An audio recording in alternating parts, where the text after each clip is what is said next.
Hello and welcome to the Nano2All webinar. This webinar was developed as part of the Nano2All project's training materials.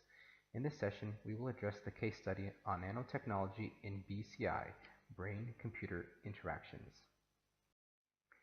This case study introduces mutual learning and dialogue on neuro-enhancement technology through the findings of the EU-funded NERRI project.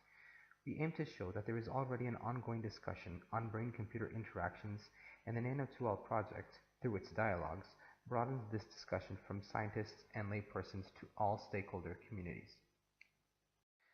To begin, let's define two important points. Firstly, what is a BCI?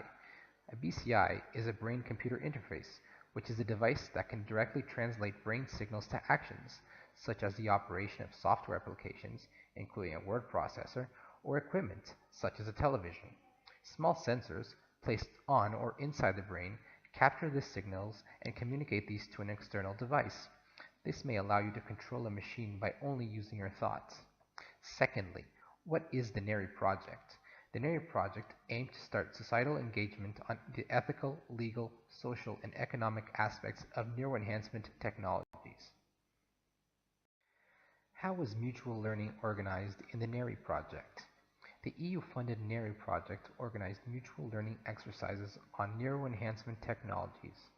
Experts and laypersons, which are visitors of a science museum or science cafe, participated in social experiments and role plays. Participants can be divided into three subcultures: early adopters, those who were interested but skeptical about the risk-benefit balance, and cautious or suspicious citizens. The ambience where the dialogue took place influenced the learning process. Hubsworth and colleagues analyzed the following three cases that were different ambiences influencing the mutual learning process of the participants. Case 1, SuperMe, presented a case in 50 years when everyone would be using brain enhancers. A dialogue was held on regulations aiming to balance personal freedom and the common good. Case 2, SuperMai, presented a case where citizens and experts discussed neurotechnologies, neuroethics, and the social and economic impacts in an open platform in science cafe format. The majority of audience approved these technologies for optimizing the age-related cognitive capabilities of healthy people, but were more negative regarding these technologies for recreational uses. Lastly, Case 3, Drama in a Science Cafe, presented a case where students enacted drama to visualize dilemmas of the use of neuroenhancement. This helped participants to understand the issues and take a position. We leave you now with a couple of questions. First, would you consider yourself an early adopter, an interested skeptic, or a cautious and suspicious citizen if confronted with visions of nanotechnology-enabled brain-computer interactions? Second, what would you like to learn from other stakeholders in a dialogue?